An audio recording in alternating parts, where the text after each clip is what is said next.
Brought to you by, no, I'm kidding. We're not sponsored by any. Hello and welcome to the League of Extraordinary Atheists for Humanism, where I and my dear friend Christy Santiago attempt to apply logic and reason to religion and politics. Yes, Christy, where you at? I am here broadcasting from where do I live? Silver Spring, I don't know. I was gonna say, and I'm like, oh shit, I don't know where she lives anymore. Silver Springs, Florida. We're right in the middle of all the natural springs in the state of Florida. So I actually live across the street from about 400 wild rhesus monkeys. So, and you Did can you say hear them. racist? Racist monkeys? Yeah, yeah, Okay. that's in the other part of Ocala. Broadcasting live next to a bunch of racist monkeys. Yeah, rhesus monkeys. Look up Silver Springs monkeys. You don't need to type in anything else, Florida, anything else. It'll go through the whole thing. And there's about a minimum of 400 of them now. So, yeah, broadcasting from Silver Springs. We have two topics for you guys tonight. As you see from the thumbnail, we have the manosphere. And yes, Nacha, that's exactly right.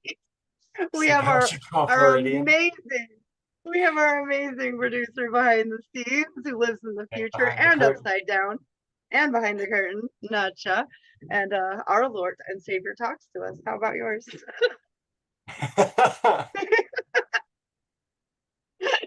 ah, we're going to Manosphere first, right? Not in the order that Nacha has us set. Okay. As Yeah, yeah. here than I have here than Gaza update. yeah, okay. Got it. Yep, I see it now. Silly.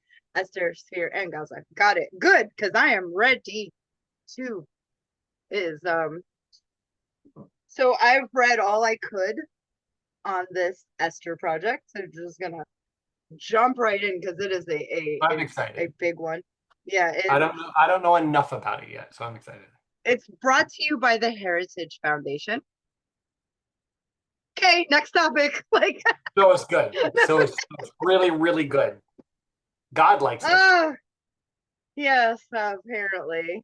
I have to put my I have my eyeball like I have to headphones in the way. There we go. I got it. What is Project Esther? The playbook against pro-Palestine movement in the U.S. is a question that I would be my question to that question would be: is it the playbook against?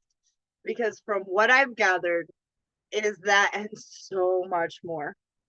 Advocates say Trump administration appears to be following Project Esther's recommendations to crack down on activism.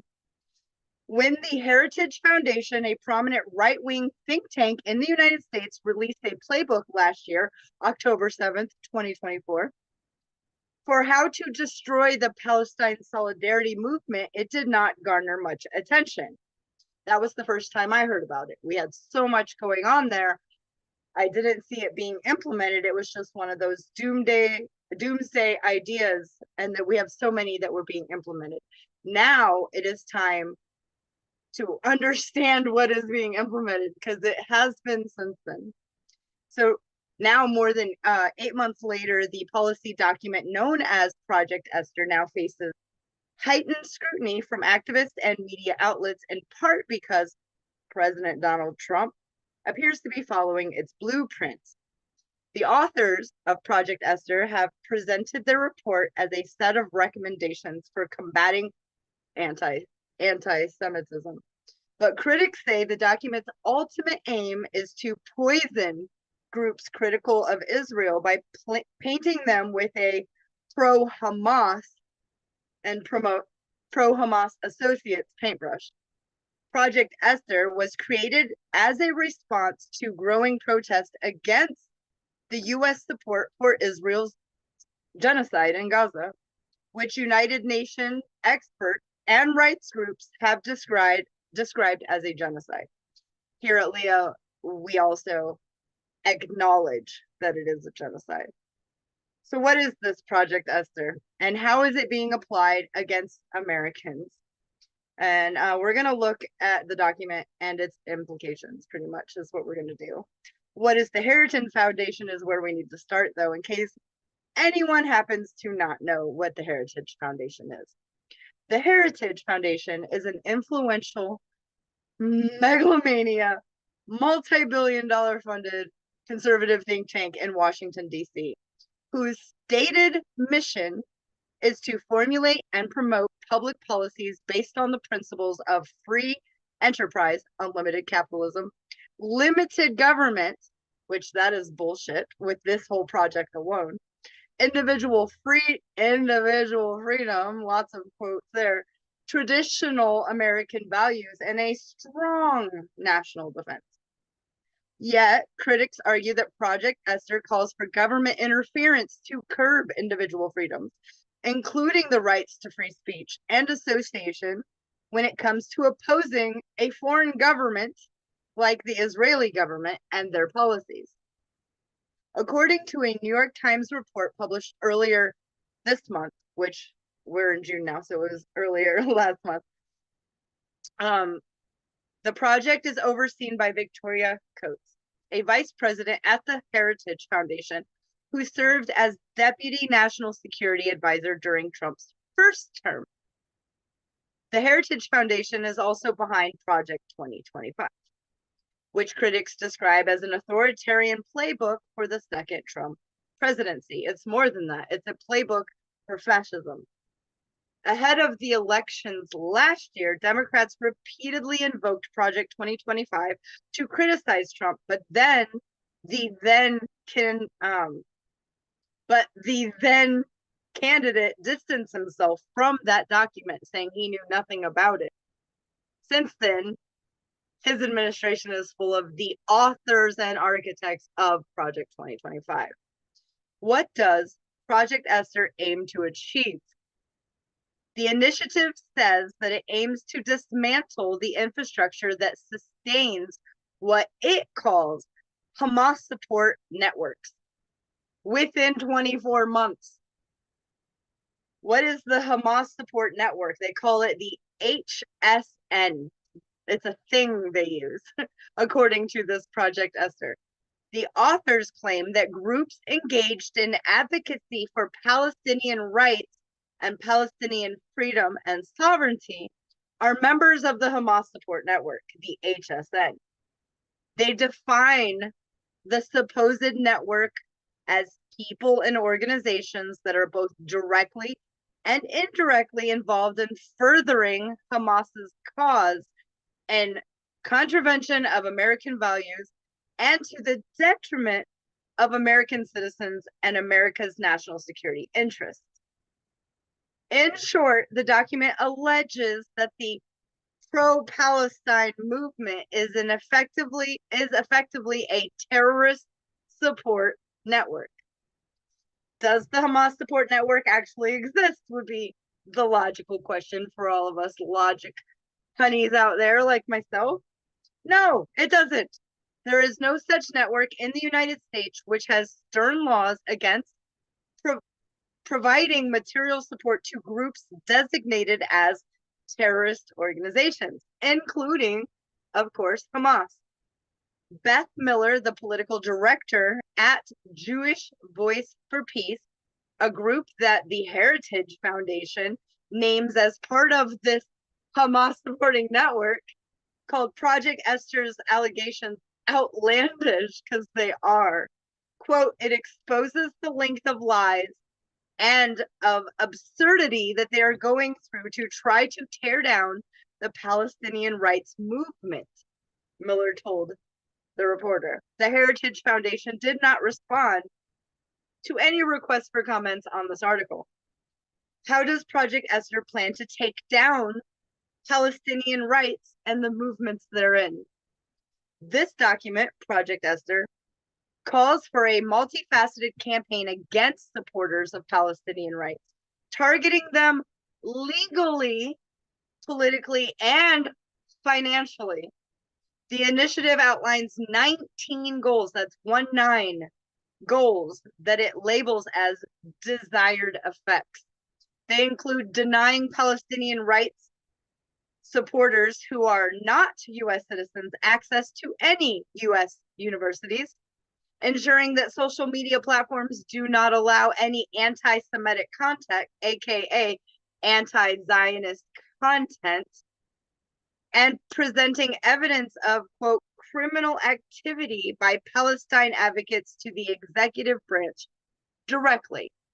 It also calls for refusing to grant permits for any protests organized in support of the freedoms or rights of the Palestinian people. Project Esther suggests that Israel's backers should conduct, quote, legal private research into any and all pro-Palestine groups and individuals to uncover any criminal wrongdoing, end quote, and undermine their credibility. So doxing the shit out of these people, these activists, these people who care about the freedoms and sovereignty of a people who are being decimated. Quote, we must wage warfare, it reads, referring to the tactic of using litigation to pressure opponents. They have teams of lawyers. They have unlimited funds. Regular people like you and I who care about the freedoms and sovereignty of a people we've never met do not have these things, and they are counting on it. Is the Trump administration turning Project Esther recommendations into policy? One would logically then ask. It appears to be the case. That's all I can tell you. The phase we're now in is starting to execute some of the lines of effort in terms of legislative, legal, and financial penalties for what we consider to be material support for terrorism, the president of the Heritage Foundation told the New York Times. Trump's crackdown on college protests seems to align with what Project Esther is trying to achieve. For example, the United States administration has been revoking the visas of all foreign students critical of the foreign state of Israel. This echoes a proposal in Project Esther, which calls for identifying students in, quote, in violation of student visa requirements. So they create this criminality, and then now they can be held accountable for the criminality. Like, it's just, the Heritage Foundation also extensively cites Canary Mission. Go ahead and jot that down on a little piece of paper, type it down in your phone in your notes, and look up Canary Mission, a website dedicated to doxing and smearing pro-Palestine students in its footnotes for Project Esther. So they're literally doing the damn thing. The Trump administration is also suspected of relying on the website along with other pro-Israel groups to identify individual students for deportation from this country. In addition, it just keeps getting worse. Project Esther singles out the Middle East, North Africa, or Islamic studies programs as having professors who are hostile to Israel. Do you see where we're going here? The Trump administration has been pressuring elite universities to revamp academic departments, including these Ivy League or elite colleges Middle East studies programs, as it is viewed as biased in favor of Palestinians. Not that they're just telling the truth and Israel doesn't look good. They can't have that. Columbia University, for instance, appointed a provost, to review its programs at Trump's request, starting immediately, of course, with its Middle East programs. The White House has not and did not respond to any requests for comments on that particular part. So what groups does Project Esther name as targets? You might want to be informed on, as I did. The initiative explicitly identifies several Arab, Muslim, and progressive Jewish organizations, as well as student groups, as part of the so-called HSN, Hamas Support Network.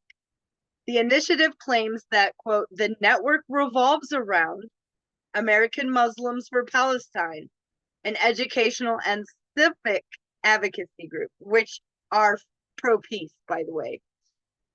Osama Abshirshade, AMP's, the American Muslims for Palestine executive director, said Project Esther points the finger at the group because it has Muslim in its name, playing on Islamophobic bigotry. And I have to agree.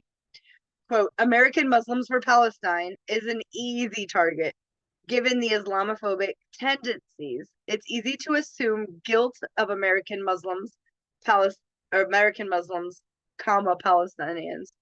That's a name that sticks. I agree. So he also added that the group is also a target because it is effective and has had a solid constituency from its beginning. Quote, if they can cripple and bring down AMP, American Muslims for Palestine, that will have a chilling effect within the movement. So they think if they can bring us down, other organizations for peace will stop working on Palestine's solidarity as well. Why focus on universities? Why Project Esther focuses on universities? We probably know, but written out is just so damning. Tariq Kenny Shawa, U.S. Policy Fellow at Al-Shabaka, a Palestinian think tank, said Project Esther's targets universities because Israel is bleeding support among young people in the U.S. That's why there's such an overwhelming focus on universities and college campuses. Kenny Shawa explained further that support for Israel's war on Gaza has been trending downwards across US and UK demographics, but on college campuses, the change is more pronounced. Yes, Matt. So this I have a really big problem with for a couple of reasons. So the support on college campuses is largely 99% peaceful, right? These are peaceful protests, and they're very solid and very concise demands. We don't want our college taking funding from Israel. Easy as that, because they are boycotting and sanctioning Israel, right? So here's the thing, when we, as a country, when the administrative state cracks down on peaceful protests, especially in academia, this causes a lot of shit for everyone, like everyone involved, for the general public, for the administrations in charge, for the campus itself, for the protests and the movement. Because as Martin Luther King said, who was a pacifist, when he was asked about riots, he said rioting is what the voice of people who are unheard,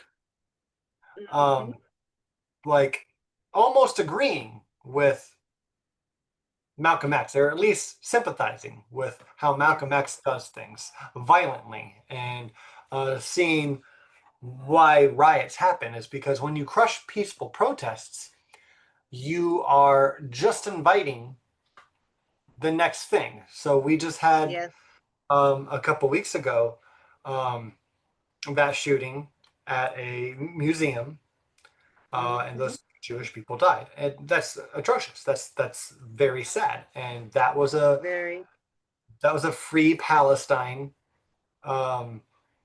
protester, or someone who wanted to come back and strike some fear in the hearts of people who aren't listening. And that's not the way to do things, right? I mean, that's not the way to get good change, right? No. But when you crush peaceful protesting, whether you just try to squish it or ignore it, or if you try to get violent with it, you're only inviting deeper, harsher critics to come along and get the point across. So Project Esther doing this is only going to it's going to make everyone who wants to do it the right way feel so unsafe to do it that the only ones that are left to do it are Yes. the radical ones that are like, well, they're asking for violence, so they will get violence. Yes. That's the And point, I believe. You just stated out their whole point. yeah, and Yeah. then they back down and act like, those people are Yes. the terrorists. That group is the terrorists. And when you control the narrative, like Fox News does, right? They have so much money and resources to control the narrative, just like the deep state or the administrative state. Anyone who's, pulling levers and controlling narrative, then you can paint it however you want. Right. And we have a lot more resources now than we used to, like during the civil rights movement, and during even the subprime mortgage crisis. We have more resources online. And us humans, us as Americans especially, we're used to misinformation, right? I mean, Yeah. especially with this AI stuff going on right now. Oh, it's crazy. Like controlling the narrative isn't really a good goal anymore.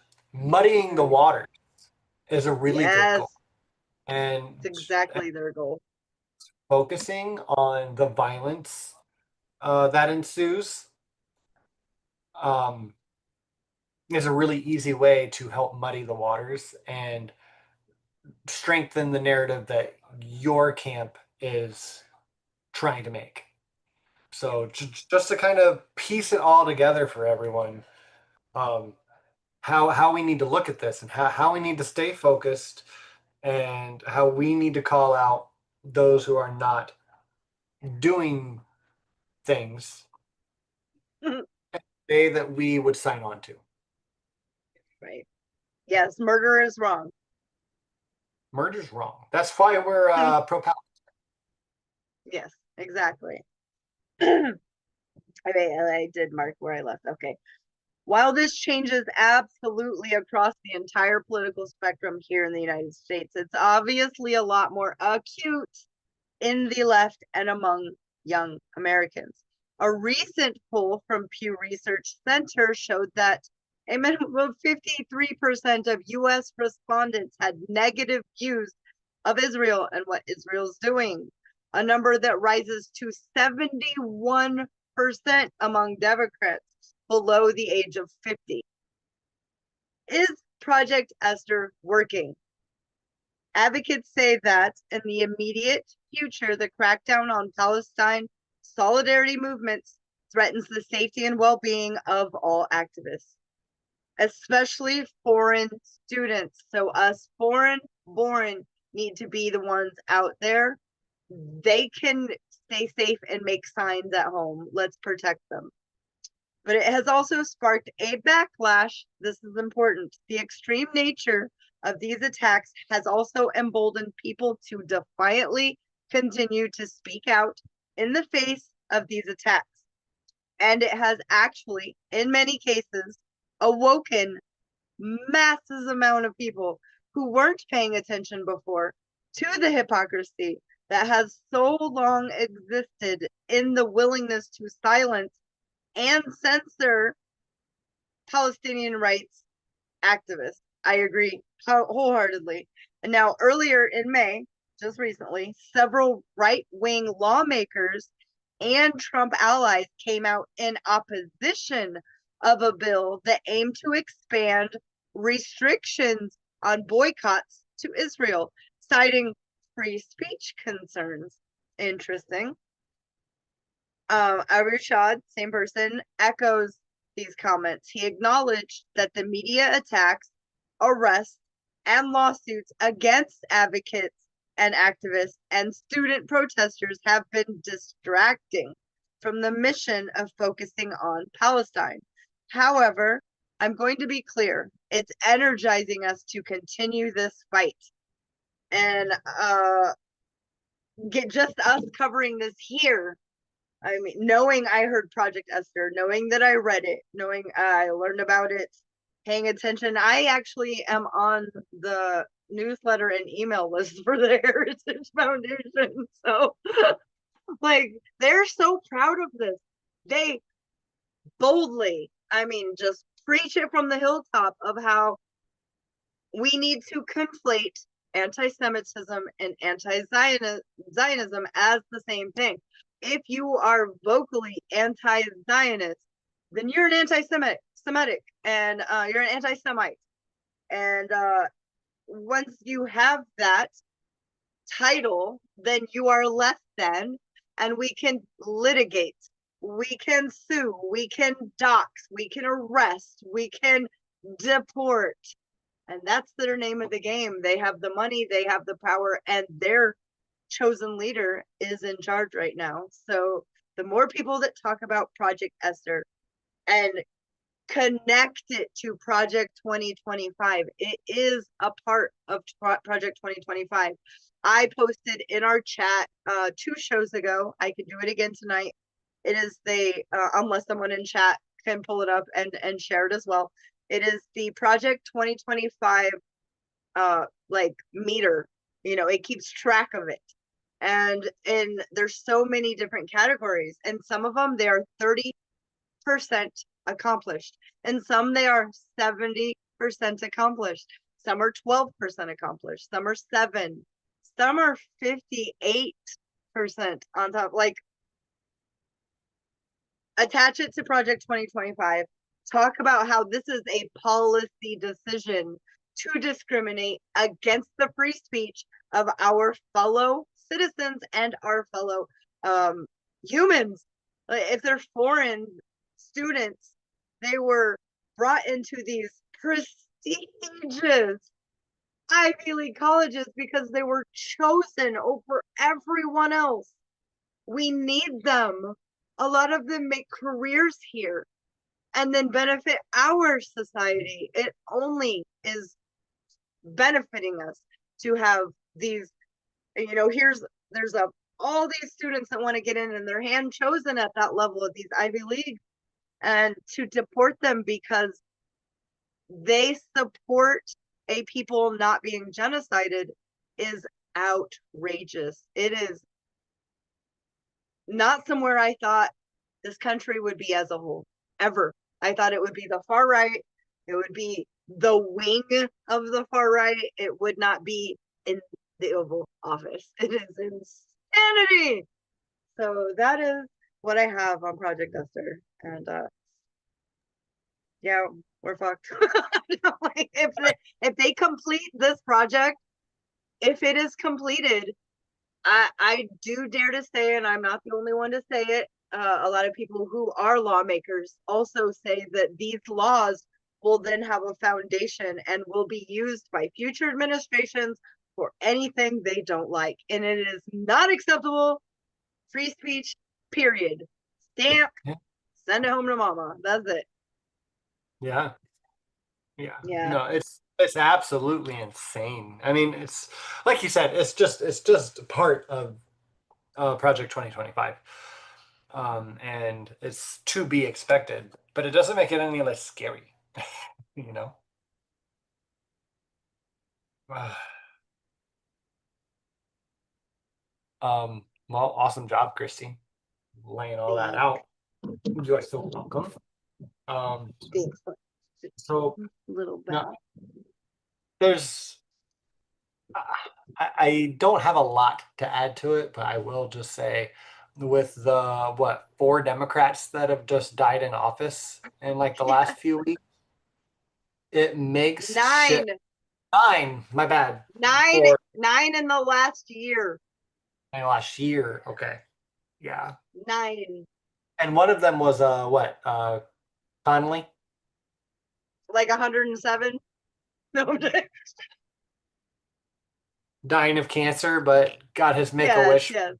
Foundation of being the head of what AOC was going for. I forget the committee now, but Yeah. Oversight. oversight. So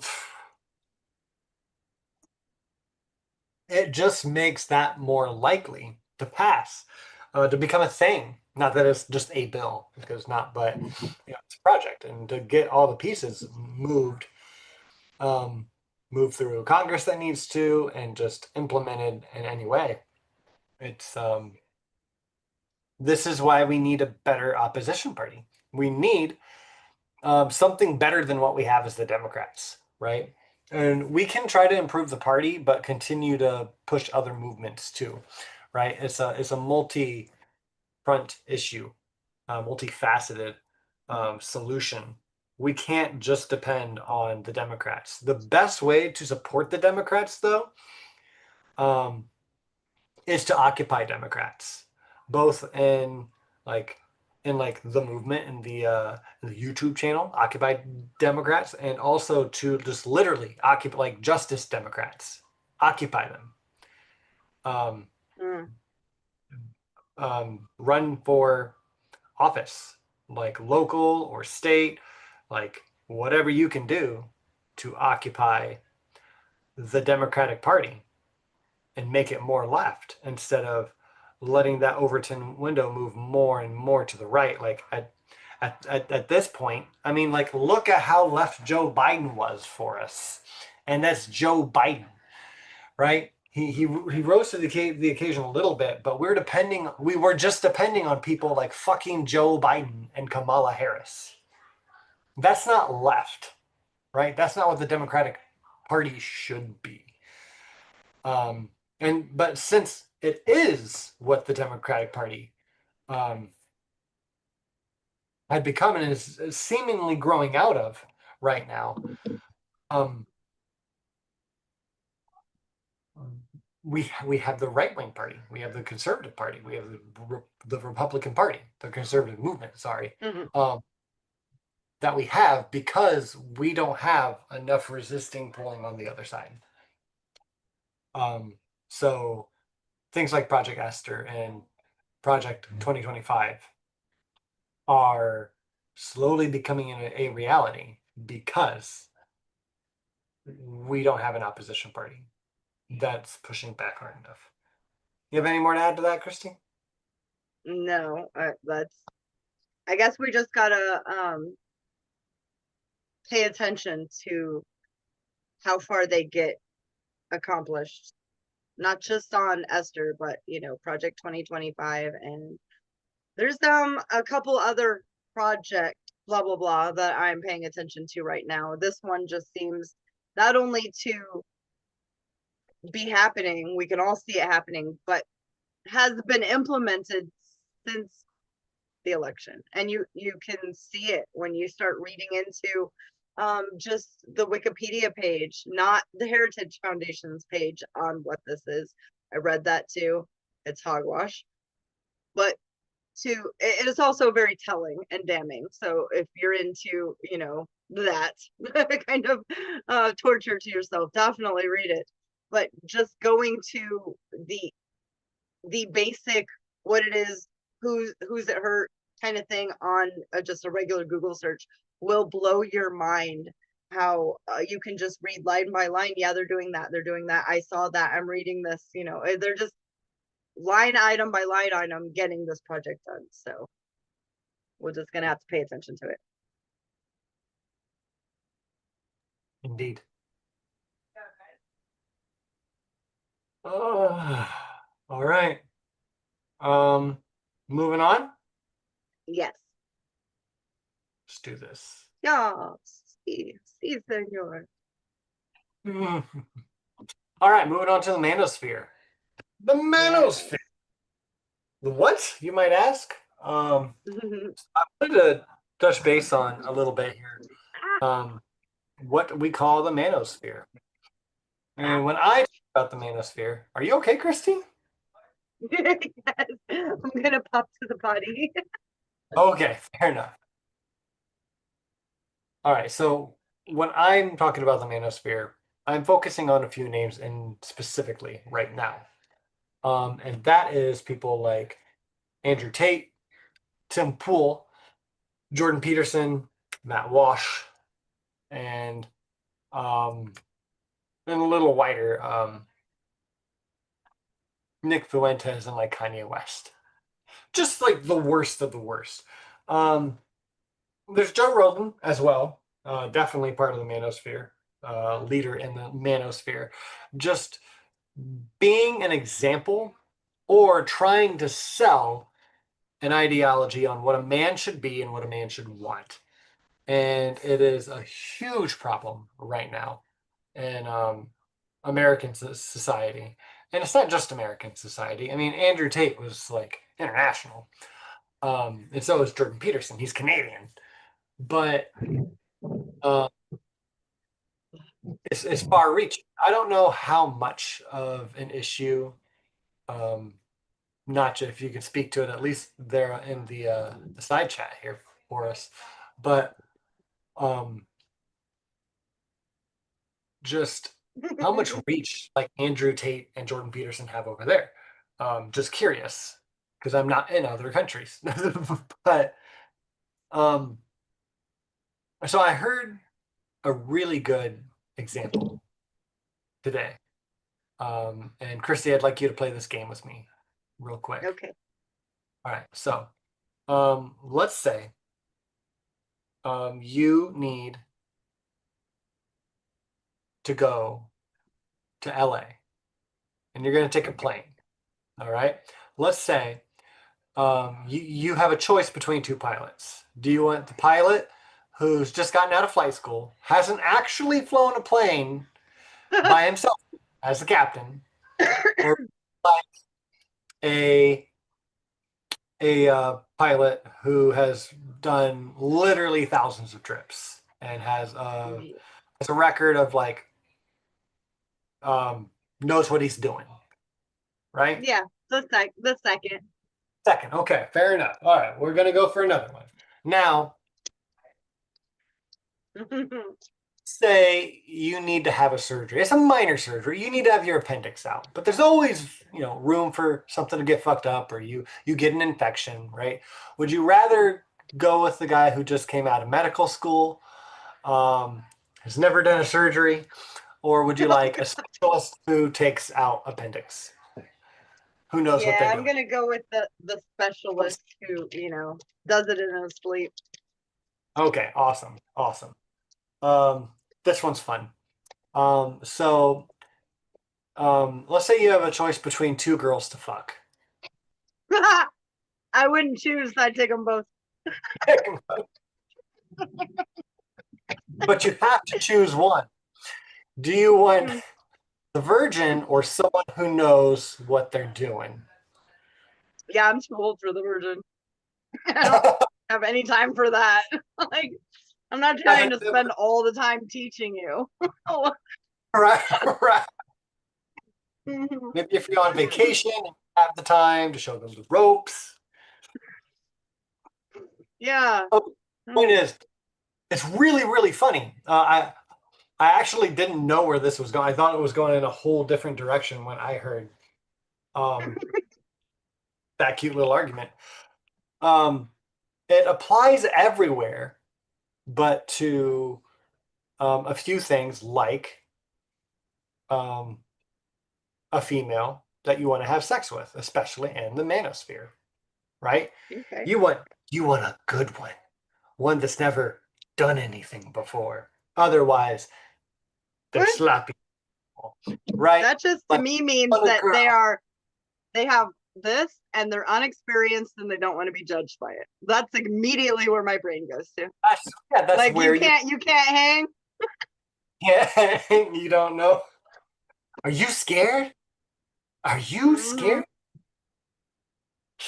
Um, so Tim Pool especially likes Oh to talk God. about body counts, right?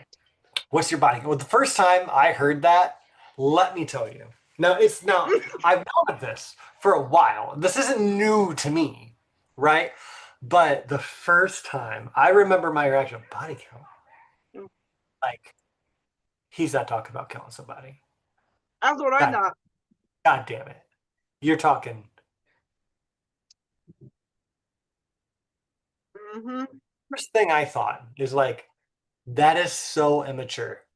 Like that's Very. Like, just to call it a body count, I thought was incredibly immature. Maybe it's a little too new age for this 30-some-year-old dude, but because I'm old. But I was like, literally, like, pop culture's now calling it a body count. I know I got to get off that point, but it's so cringy to me. It's so silly. Um, I prefer calling it a body count over just hearing someone call a woman who's had sex before a dirty sock. I guess we've Right. grown. This is a society, right? If you go on anything like Focus on the Family, um, Christian, not podcast, but like radio station group, they media, Christian media, um, anything like that. I'm forgetting the names. I'm seeing the faces, but I'm forgetting the names of the people who founded that and who are associated with it. But it's the most like right wing Christian nationalist groups. They really push the idea that um, uh, you need to wait until marriage. You need to have like a traditional, as they call it, oddly enough, traditional um, marriage and relationship where no one's had sex before. If the man's done it, it's more forgivable than when the woman does it Oh, because I think I just threw up. Hold on, and, I might have threw up. right. Okay, And hold on. Hold that yeah, thought. So please on go. this exact topic, I've done hair for a long time. One of my clients was a gynecologist. We got to talking about this exact thing in like 2012. And my Ooh, this gynecologist, a woman, been a gynecologist at this point was like 27 years. She was in her 60s. She told me that it's not the body count and comparison. She got into the weeds and she goes, okay, let me just tell you, you have one partner, you have sex every day or 3 or 4 times a week. You have, that's one person. You have multiple partners and you have sex 1 or 2 times a week, a few times a month, multiple times. You get, you use it more with one partner than you would not. However, she said, um, the vagina is a muscle. The more you use it, the tighter it gets and stays. So if you do it all the time with one person or all the time with a bunch of people, your vagina doesn't know as long as you're safe. She said, so it's yours. Use it how you want. If you like having multiple partners, then you should have multiple partners. If you like having one partner and never having sex, then you should have one partner and never have sex. However, if you want it to be how they talk about, I need it to be tight and I need it to be for me, then use it more often. So, yeah, yeah. right. And Side note from a gynecologist. yeah, and that's great. And that's where the science of it kind of can come into play, right? But I'm trying to make an argument on this case without pretty much any Yeah. science, because you don't Okay. really need it in this case. Not that it's not good to have, you should. um, but when it comes to the manosphere and how men should look for a girl who has a low body count and who's smoking hot, as in, as they would say, just like fit and fresh. Uh, as you know, they just want a girl with like a what the male gaze tells you you should want, right? Right. Not speaking of, you know, when you um when you get with a girl and if you're a man and you get said girl pregnant, her body stays that way forever, right? There's no change ever in a woman's body Right. ever. There's no change in a male's body either. That's why you should work out all the time until, you know, you have kids and you get fat and lazy, right? I mean, bodies change and relationships Yes, change. they Um, do. change. There's um, the manosphere doesn't give you a real.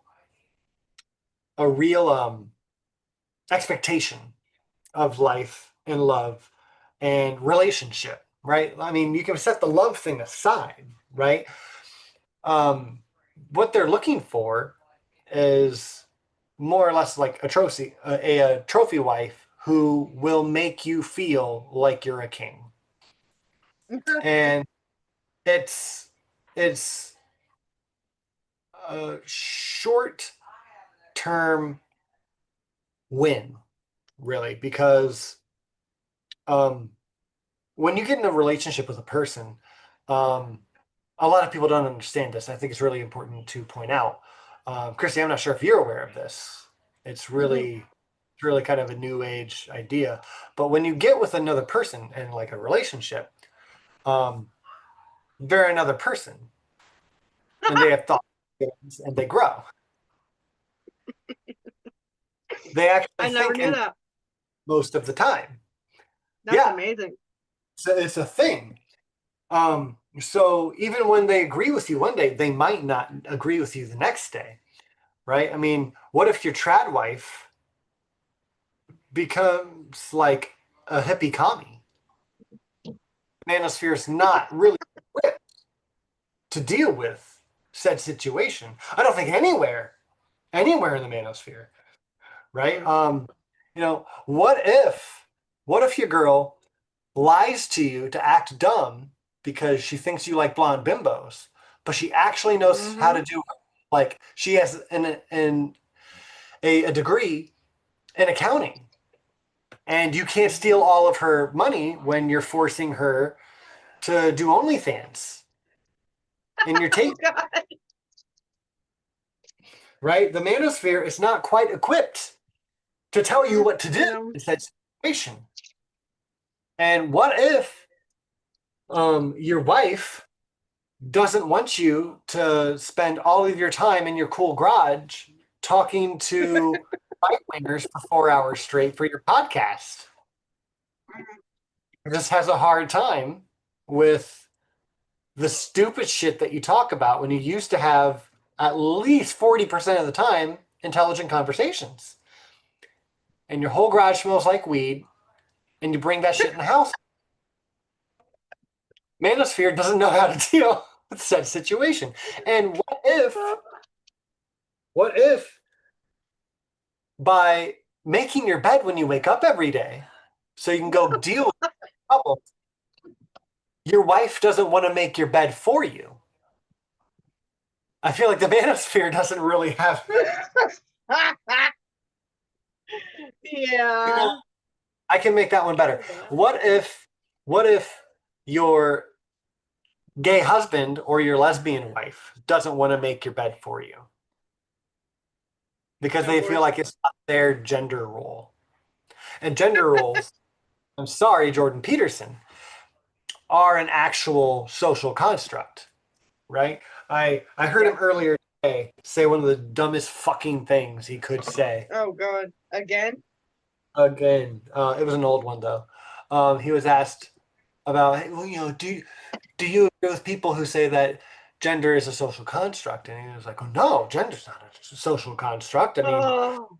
genitalia is not a social construct. I'm like, cool. I'm glad you Oh. took social construct and then compared it directly with gender, not even compared, um, equalized Yeah. Yeah. genitalia. It's not the same Right. thing, right? No. Um, it's most of these men, when it comes to relationships, including Joe Rogan, Tim Pool, Andrew Tate, Jordan Peterson, Matt Walsh, Nick Fuentes, um, they're fucking idiots. Yeah. I'd have to Now, agree. they you you will find them make good points that many women like a high value man who can drive a Bugatti Oh because God. Ugh. I have the money for it. Hold on, do I need to make my hat kind of crooked for that? That's Um, really cute. That's cute though. not I like that. All right, I'll do it for just a little bit for Christy. Yeah, yeah, I Uh, love it. did I mention I have a? because I don't. Listen, hot women can have Bugattis too. They So can't. with or They, without a man. Yeah. I feel like that they argument, do. I hear it all the time in the manosphere. That exact argument that you want somebody who, doesn't have the quote unquote body count. Um, None of the things they talk about are someone who's smart or thinks for themselves or is funny or is empathetic or who would be great to raise kids with if that's what they want. Someone who's interested in being the homemaker. Someone who wants to cook for you. They never talk about these things. They say it as if it's entitled. I feel like they're intimidated. That's the word I'm looking for. They're intimidated by any potential future woman in their life who could then potentially compare them to someone else. And I have to tell you, women, when we are in love, and I can't speak for all of us, we're all humans, we're all individuals, but for the most part, most females that I know, gay, straight, or anything else, they aren't with those previous people for a reason. They don't want to compare you to people they have moved on from. They're choosing you, and they hope that you would do the same thing and not compare them to previous females. It's just like you said, it's very immature. It's adolescent thinking, even. It's very teenage thinking before you've had a serious relationship where you both give and take and you learn from each other and you both give into the relationship. I actually love cooking for my wife. I cook all her meals. I don't make her goddamn bed. She can make her own goddamn bed. It happens to be my bed. But like, it doesn't, that's not a big thing, but she's Yeah. not in the kitchen like that. And it's not something where she said, get in the kitchen, make me a sandwich. She's hungry. I want to go make her a sandwich. Why? My sandwich is going to be way better. I know this. I love being in the kitchen. I love baking. I love cooking. It's all about quality. That's the only reason I do it. But we just got a pool, above ground pool to put up. I am like, okay, there's a box and a lot of stuff. She loves that stuff. So you give and take. And I think that it's very immature to not look at life that way. Yes. I would rather. Yes. Okay. So what some of this spawns from and why we have this male fragility here Yeah. is because, Yes. let me share my screen real quick. Screen two, yeah, boom. Okay. I pulled this up here. You guys can't see it, right? You can see it there, Christy? Yes. Yes. There we go. Oh, yeah. I've seen that. Right. And I pulled specifically so we can laugh at the one on the right. So we have Jesus Christ instructs and empowers and guides the husband.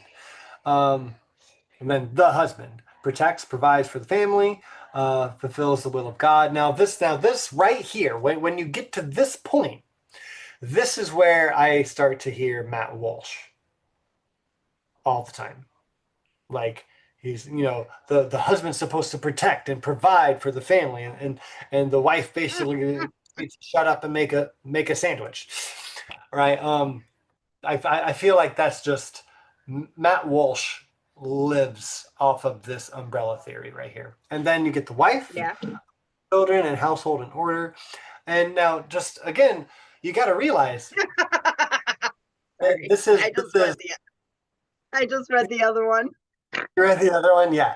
So now, if you don't know this is a false dichotomy. For those of you who don't know what a false dichotomy is, this is a false dichotomy. Can you guys see my cursor? Is me circling it, doing it for you? Yeah. If I move my finger like this, is that doing it for? And now, if I do it over here, Oh yeah, yeah, faster. what if I do it to the wife? I'm not doing it to the husband. I don't swing that way. I don't know if anyone else does, but okay. No.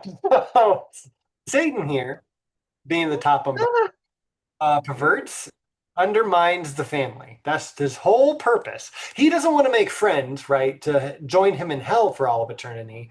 He just wants to fuck with everyone. So when people get to his house down under, everyone hates him, right? He's a really dumb deity, the Christian Satan is. I know I'm sorry, that's not the point of it, but that one irks me. All right, a wife. Dumb Satan just kills me.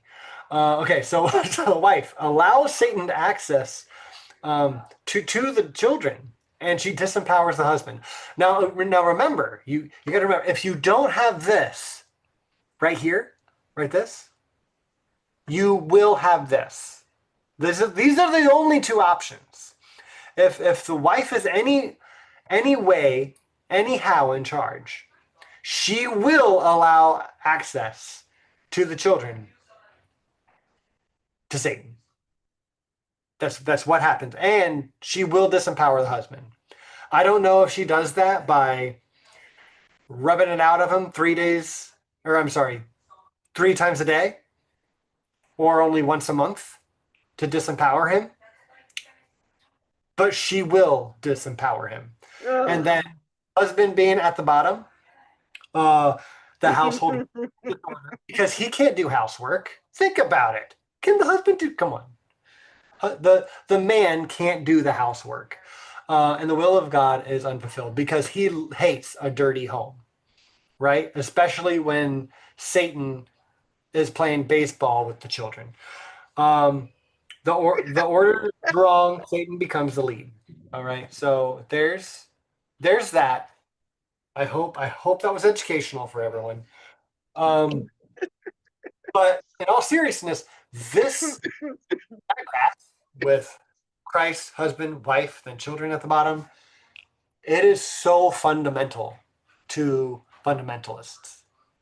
It is like you show that to nearly any Christian, they'll be like, oh yeah, that's the way I need to order my home, even if they don't do a good job at it, right? They will try to make some kind of umbrella theory part of their life.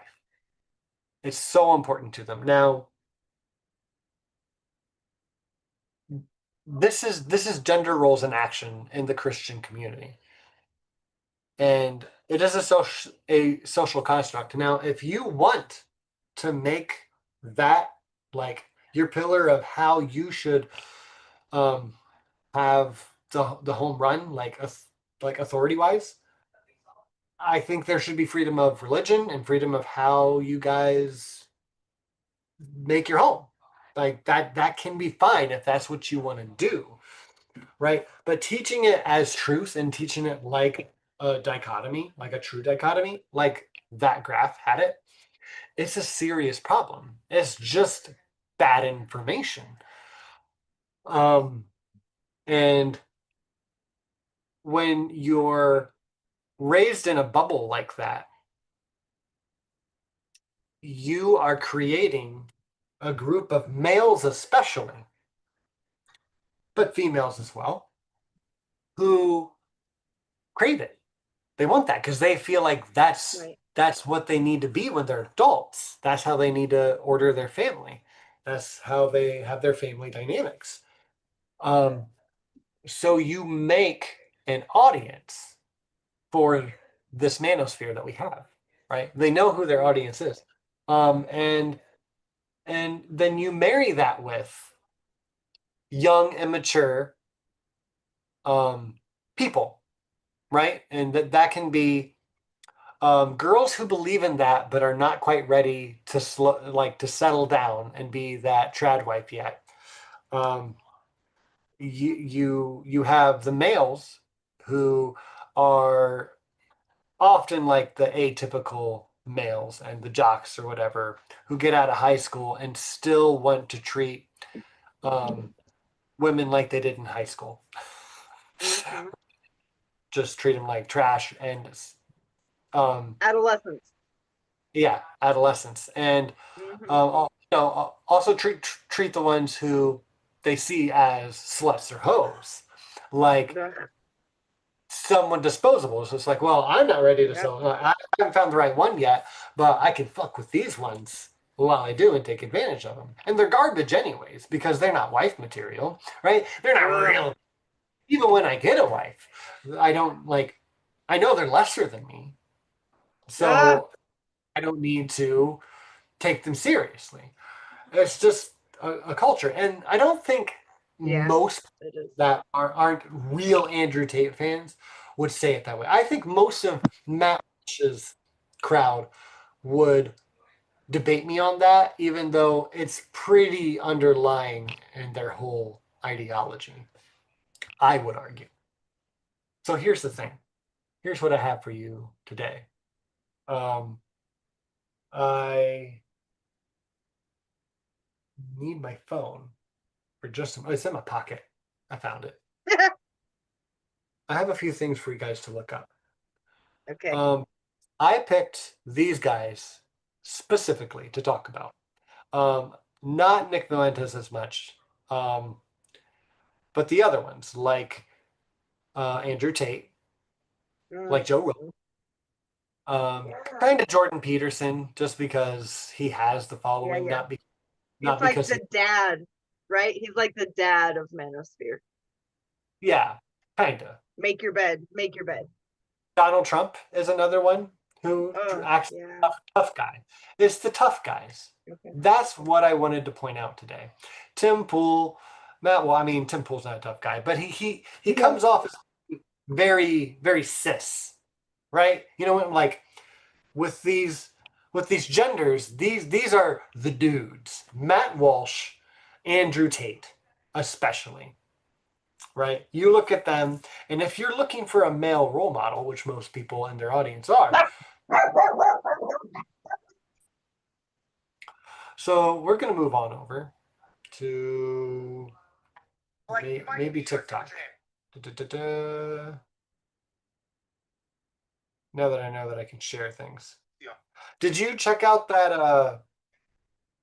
um that video I sent you on TikTok today by chance, Christy? Yes, with Yes. Jack. Yeah, Yes. he is a wonderful human being. Um, on Twitter, his handle is Watchful Coyote. So if you haven't checked him out, please check him out. I'll just give you a quick look. That's Watchful. Watchful. Coyote. Coyote, is that what you said? Okay. Yeah, Watchful Coyote. Um, uh, beautiful person. Um, and he codes very masculine. Um, and he knows how to fucking talk. Yeah. Have you ever seen any of his videos before? I feel like I've sent you some stuff of his. Only No? from you. Only Okay. from you. He's I absolutely do. wonderful. I think it was him that said like the tough guy is not the Mhm. same as a strong man. A strong man doesn't have to be tough. They already are strong, and I appreciate that a lot. He talks a lot about um, fragile masculinity, and that's Yes. what so much of the manosphere is if they can't find the right girl or girls to manipulate, they don't feel man. Yeah. And if they don't have a section of society that they're shitting on because they feel like men who don't want to be cis masculine men, they're just taken away from all masculinity. And that hurts them personally and their Mm. image because they feel like they need to be these superheroes that hold up masculinity, and all males should strive for that. They don't have tolerance.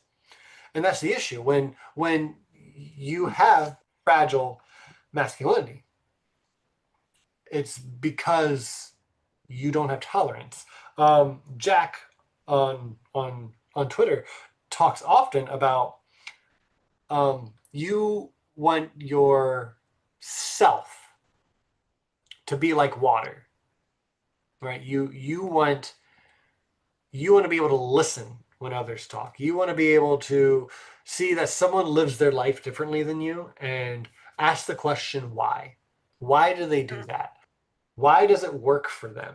Right? And you can still disagree with how someone lives their life. You could even think it's disgusting, Mm. right? Everyone kind of has the right to judge because there are no real thought crimes.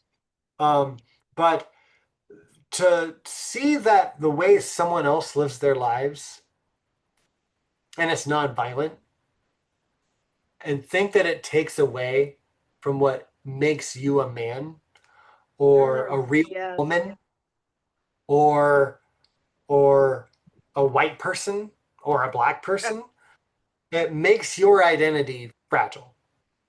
Yes. And if you are a fragile person, you are not a strong person. Um, and I think what Jack does is he's trying to rebuild masculinity in a certain sense, to be a better thing. Um, because when people are looking for masculinity, they're finding only toxic masculinity. Um, and that's not good. We do need a better version of it. And I think he does a really good job of it.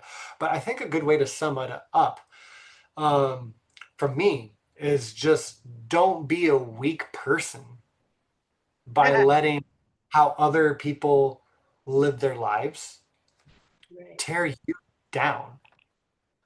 Um, it's sad when you can't handle other people's happiness. Because, as I was saying with Jordan Peterson, who doesn't believe that gender is a social construct, which is absolutely insane. It is a social construct. Male and female is not a social construct, um, but it is a little bit of a spectrum. Like all you need is someone with a little bit of both parts. Yeah. It's not a true dichotomy if there's actually a spectrum.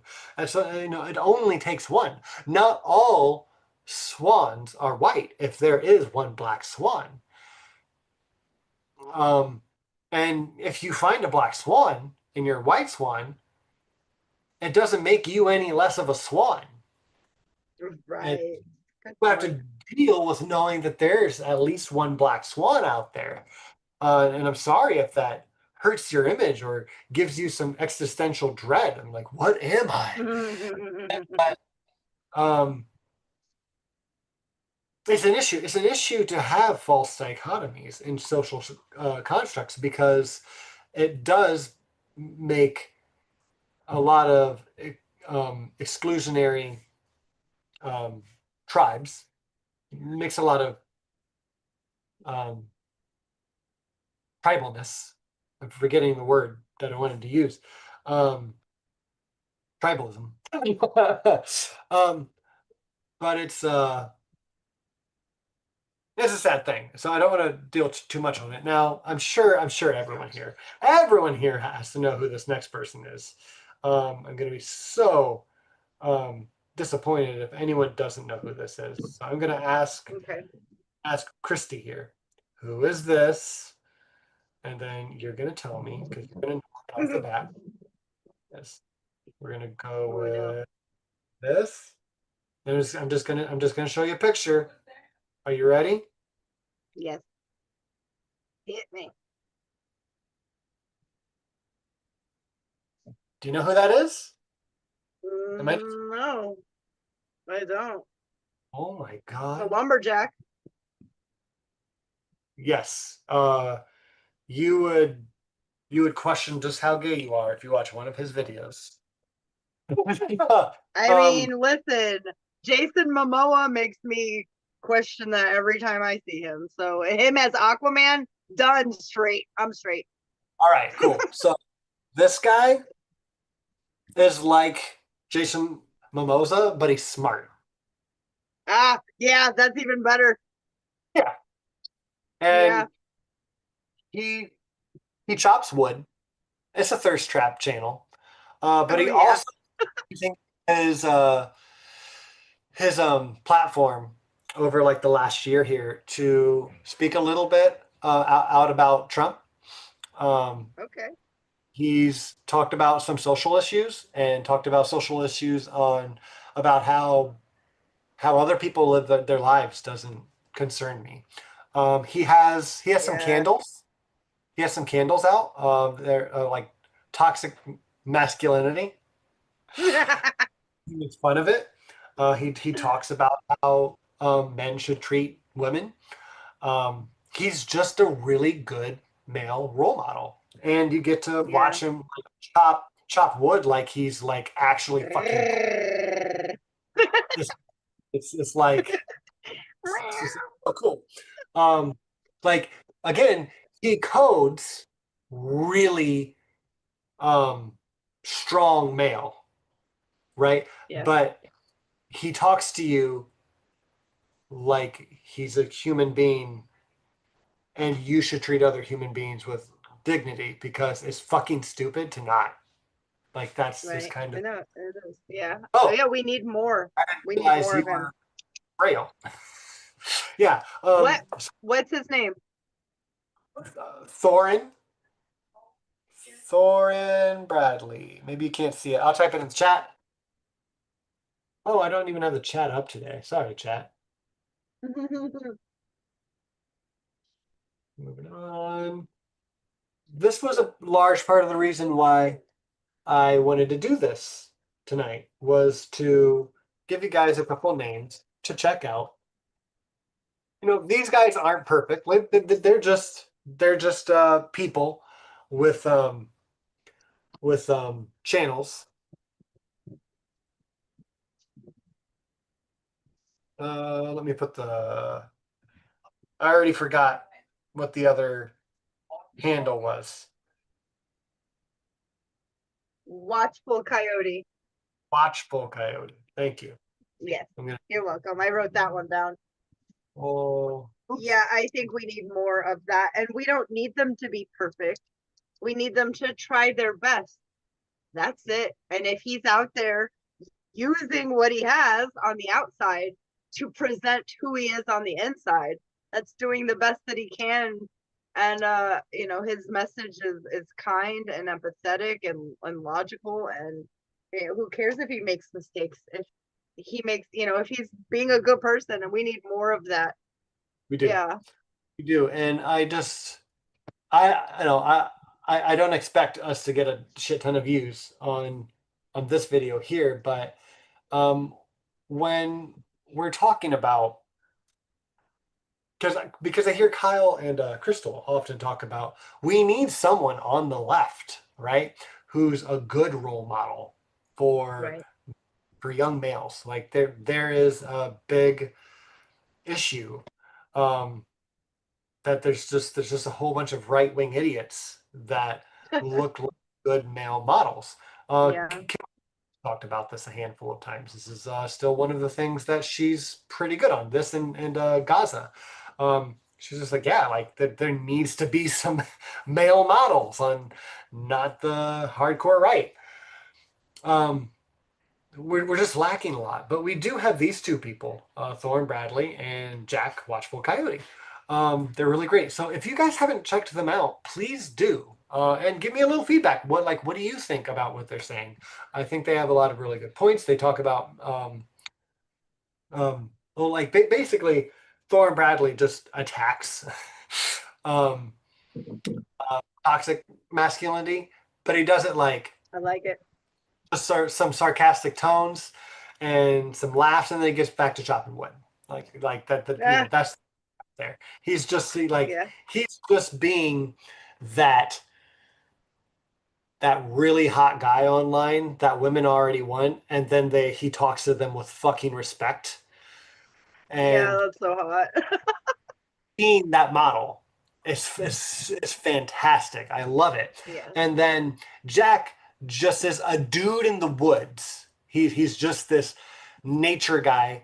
You can see his dog running around in the background. Looks like he has a fucking like he lives off the goddamn land, like in the 100-acre woods. Um, and he just talks about toxic masculinity and fragile masculinity. And it is so important to have men who look like that, who talk like that, to platforms like that. It's incredibly important when you look at the reverse. Like I only gave you a couple names today. I could add Kyle Kalinske in there. I think he does a great job at that too. And he's really good at Yeah. converting people when it Same. turned to left wing Yeah. politics. Yeah. Yeah. Uh, He's so but cute to me. He's yeah, so cute to me. yeah. Yeah. Um, And not just because of this. Like over right. the years, he just gets better looking to me. Same with Mike Figueredo. Oh, Not my type at all. A gay man. However, he is just yummy. Yummy. and I think I could say those three for sure. Like pit these three people against the six or more that I just named: Andrew Tate, Nick Fuentes, whatever. I mean, take that Yeah. Nick Fuentes out. Why I'm taking Nick Fuentes out is why I didn't add people like Mike Figueredo from the Humanist Report, Yeah. because they sound a little gay. And when you're Yeah, trying, he's very gay. yeah, he's very gay. Nick Fuentes is probably really gay. Even if he loves spending time with his wife, he's really gay, is what I heard. From Nick Fuentes. But so many of the people in that right wing sphere code very masculine. And that's why I wanted to give you guys some dudes who code very masculine, but give a really opposite message. And I think that's really important. There are other great examples of beautiful men and human beings like that can be good male role models, like gender role models, even including Tim Waltz. Tim Waltz. Tim Walz, Mike Mike I'm just saying. um um Rational National. Oh yeah. Yeah, yeah. He's a cutie too. I just had to say David Dole, right? Yeah. But they don't look quite as masculine as the guys I just showed you. And I was Right. trying to give you an example. So I'm not saying these guys are the end all be all, but if you see someone in your life who gravitates towards like an Andrew Tate type, sprinkle in somehow maybe one of these characters making a really good argument or doing something really masculine, or slamming someone in a debate like Kyle does. Um, and and I feel like their masculine tone might speak to them because that's what they want first. They want to listen to someone who who codes like a real man Right, and right, right. is really strong. These men are very strong because they're strong individuals with principled beliefs and stances. And that's what makes a strong person, is when you can like when you can stand up and blurt out um, what you believe or argue with someone who you feel is being stupid because you know something about the topic at hand. But when you don't understand something well enough, you keep your mouth shut because you don't want to make a Mm, fool of you, because that doesn't help the cause. yeah. Or when you really just don't understand it, not just enough, but you really just don't understand it, and you realize that, oh, well, if I don't understand it, that means I need to listen, even if it sounds pretty crazy to me. Um, I think I just need to listen because I don't even understand where this person's coming from, let alone the topic at hand. So I need to shut my mouth and listen. Um, or the fourth option is don't listen because I'm not even interested and I'd rather just walk away. I'm not going to make you waste your Mm, breath or our time. Like there's different ways a to be a lot of that. strong, and so much of it is how you um, react in social situations. So there's that. There's my answer Yeah. to the man. I hope you guys Yes. appreciate it. It's And it's really permeating in the younger, I'm talking 11-year-old boys to about 16-year-old boys. These are boys. They're little mama boys. They don't want to be. And I mean, it's such a trend that there are viral videos going around of boys trying to be more manly, more masculine, code manly. That they're using, they go to their barber and they get their eyelashes, they get the trimmer and they make their eyelashes real short so they don't go up like this because that's too pretty. And I'm just like, wow, you're missing the forest for the trees. First of all, women love long eyelashes. Guys, girls, babies, kids, grandmas, we love them. They're gorgeous. Why wouldn't you want that? But it's a bad thing. It's too feminine. So boys who have these beautiful long eyelashes feel too effeminate and are cutting them. But what have we done to our boys? Like, look at birds. Male birds are the pretty ones. Yes. And it's not just birds. There's bugs, ladybugs. Male ladybugs are way prettier than the female ladybugs. They're both called ladybugs. So figure that one out. That'll I you just made such good point. Shut up and listen. My grandpa, I called him my papa. He used to say, "You have two ears, one mouth," Yeah. and it just makes so much sense. Also, Dunning-Kruger isn't just a logical fallacy. We're living in Yeah. Dunning-Kruger administration, Dunning-Kruger presidency. The dumbest is the loudest, the most ignorant on said topic, pick one, is going to be the loudest. And because they say it full chested, as manly as possible, people will gravitate towards that. Not people, but these particular type of men will gravitate towards that because this guy over here that is speaking truth is a pussy. He's not manly enough. He's gay. He's been married to the same man. They want that family monogamy, but a gay man spitting truth who's been married to the same man for 17 years is not good enough. So it's aggravating. It's so aggravating.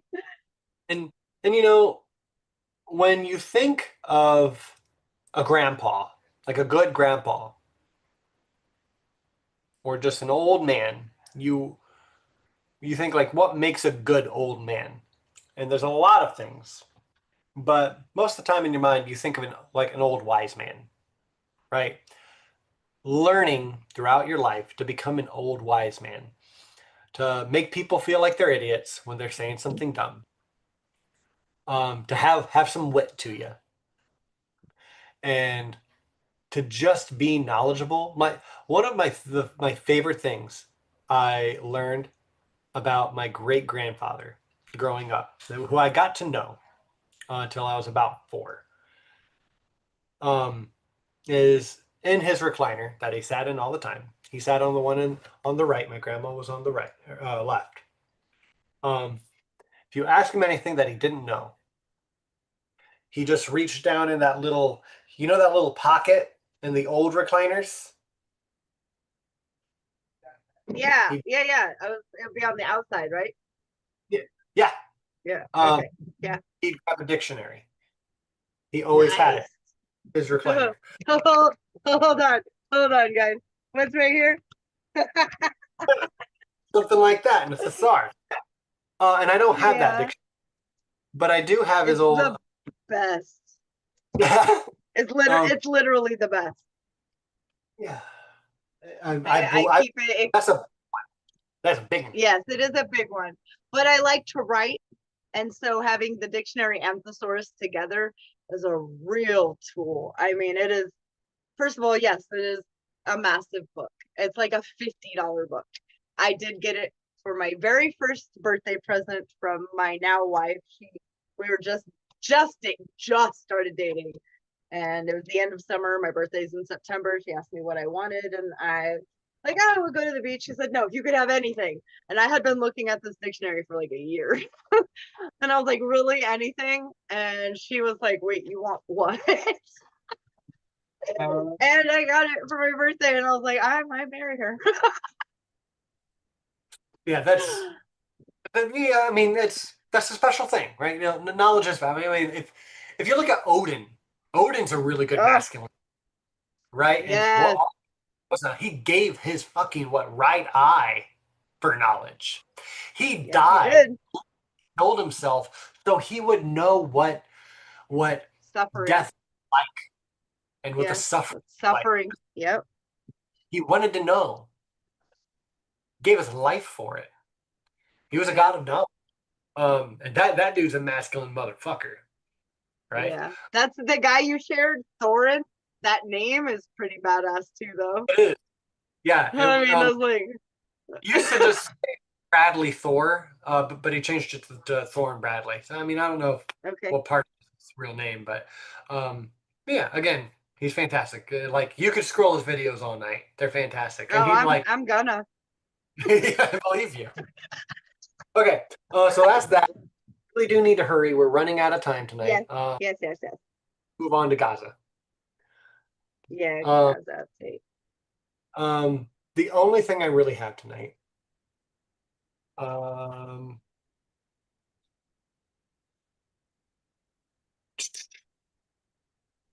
Oh, you did that video I watched too on all the countries who are not letting Israelis or IDF. So some of them are not letting any Israelis in. Some of them are not letting any IDF soldiers in. If you are an active military soldier or have been active since October 7th, you're not allowed in their country. I sent that to you today. It's that Australian guy. I adore his channel. He goes hard on Israel, real hard. But everything he said is backed up and demonstrated. So yeah, wow, go wow, Aussies. yeah, yeah, indeed, always. Um, that's fantastic. I didn't know that yet because I didn't get to it. Um, and then I wanted to share the I feel like I'm gonna like really wreck the name, and I feel bad. Dr. Al Najjar, um, Hamdi Al Najjar, and his wife. Um, they're the ones that if you heard, it might sound familiar. 9 of their children died. Or Yeah. Oh God. Yes. yeah. Yes. Um, right here on Google, it says Oh. casualties, 7 of the 9 children's bodies were recovered, but they were badly burned, making identification difficult. 2 children, um, uh, Yaya, 13, and Sidra, 6 months, remain missing at the time of Ah. the sole surviving child is 11-year-old Adam. I thought I remembered that, Yeah. who was injured and receiving treatment. Um, the doctor who had named Um. Hamdi uh, Al Najjar, who was also wounded in the strike, sadly died on June 1st. That was one of the things that I sent you that little cover of Iris, but for Gaza.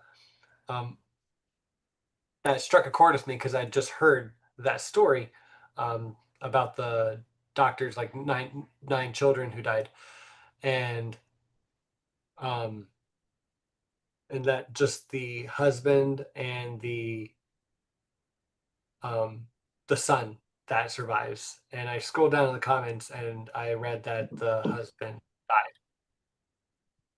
died because they just made that song, but they hadn't gotten that update yet. And I Yep. think I had heard that he had died as well. And I was like, oh, ugh. Uh, Yeah. and it was a good reminder um, that this is ongoing. Like I just found this song today. I listened to it. I was like, oh yeah, it's up to date. I was like, oh no, it's not up to date because this shit's constantly fucking moving. Like it's not. Yep. That's why we cover it every week, because Yeah. so much happens every day that the least we can do is cover it every week or so. Um, the Israeli military response, according to Google, the Israeli military has confirmed conducting an airstrike in Khan Yunis on that day, and the states, and it is reviewing the claims regarding civilian casualties. The Israeli military is reviewing the claims. It's cute. Um, if I, what was this the same strike that was done at a school or not at a school? Yeah, it wasn't being used for a school, but yes. Yeah. Yeah. Yes. Well, can Yeah, anything yeah. cool in Gaza right now, No, Christy? there's nothing. No, there's nothing. For the Gaza update, the only thing I have is the Gaza flotilla with Greta Thunberg and many others. If you like Game of Thrones, Smitty, one of our favorite people from the show, if you watch it, who's also a fierce advocate for the oppressed everywhere, including Gaza. Before they sent the boat off, this flotilla off with all of this medical and food aid, he gave this amazing speech in his beautiful accent. It's just quite wonderful. And the actor, there's so much love going into this ship. Today I've been following, anyone can follow this flotilla. I'm sure you can find it on Twitter or anywhere else because of how many people are involved in this. And you can follow their path. They keep updating their coordinates. Today they had to update their coordinates. They're doing like every hour. They had to update their coordinates every few minutes because drones started showing up. Yeah. Last time this flotilla was trying to take aid to Gaza, drones showed up and bombed them. So it was quite scary. Now there are literally millions watching it in real time, live. So we know their coordinates. They're updating, like I said, way more often than once an hour to be safe. And Yeah. all they're trying, Greta Thunberg, her reasoning for this was just, I mean, applaud. You know, when our governments are complicit, just summarize, when our governments are complicit and not only funding it, but doing the, you know, propaganda for this genocide, it comes down to the people in these governments, in the people in the countries of these governments who are complicit, who don't agree, who always ask themselves or told themselves what they would have done during the uprise of the Nazis, how they would have done things different. Well, now's your chance. What you're doing right now is what you would have done then, because that's what's happening. They're annihilating an entire people. And her reasoning, you know, she said, I am a climate activist. That's where my heart is. But also, it's a genocide in real time. Of course, I'm, you know, messing up. I just listened to what she had to say. She's a remarkable young person. She really, really is. I really, really get pissed off. I think it's the mom in me when I hear right wing talking heads not just talk smack, but patronize her. Talk about she, you know, she's little and young, or that little girl, or that, like, oh, she has more. She is more beautiful in one little finger than they will be in their entire lives, and it's not She's about more her looks at all. she's more mature than half the human population.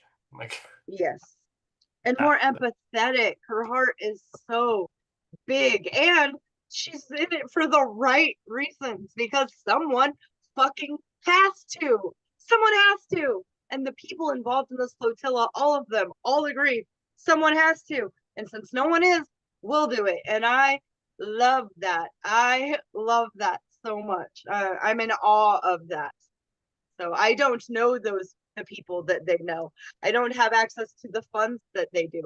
But like Greta even says herself, we do, and we have the means to get it there. To say we don't want to because we're scared, well, that's not good enough. Someone has to. And god damn it. Yeah. I really hope nobody hurts her. And I sent this to you a few days ago. Lindsey Graham, elected official Lindsey Graham here in the United States, post a picture of the boat that is going over with the caption, because Greta's on there, I hope she can swim. This is what our senators are starting to sound like, the elected officials in Israel, when they talk about stuff like this, and that is unacceptable. We don't want to sound like genocidal maniacs. And this is no. that's a threat. I don't know what else to call that but a threat by a sitting senator. So yeah, that's where we're at. Like, he's a disgusting person. We know that. Yes, Smitty, she is in her mid-20s. But they, you know, to acknowledge that these guys, she'll just be a dumb little girl, a loud, cranky, annoying little girl to these guys, because the two actually talk about the merit won't get them anywhere. So ad hom, we know. Well, it falls back into how they think of themselves as men and how they have to treat women too. Yeah, goes right back to ManOsphere. Yeah. Yeah. You need to put down others good about your goddamn self. You know, they're just not mature human beings yet. And Lindsey Graham is running out of time to become a mature human being. It's not going to happen. I have zero faith that he will, in his lifetime, become a mature human being. Maybe in the next. He's a hateful fuck.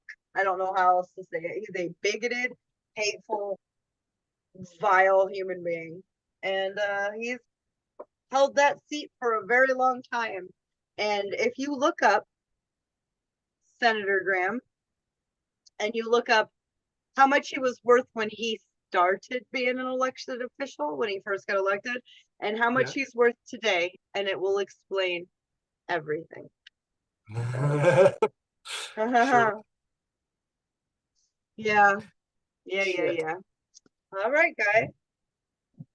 Feel more informed? I do. I hope. Yeah, Project Esther is on everybody's mind, and they can discuss it easier.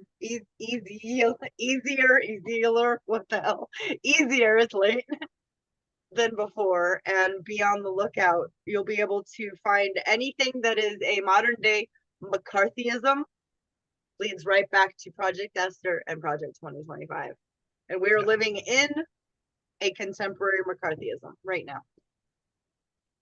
So, yeah.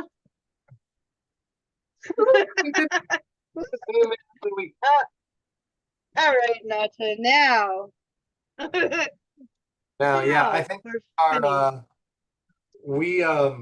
I think we're gonna do a shorter show next week. Just have a little guys up, and we gotta work on a couple of improvements for the show. But until next time, stay humanist. Stay humanist for For God. godless sakes.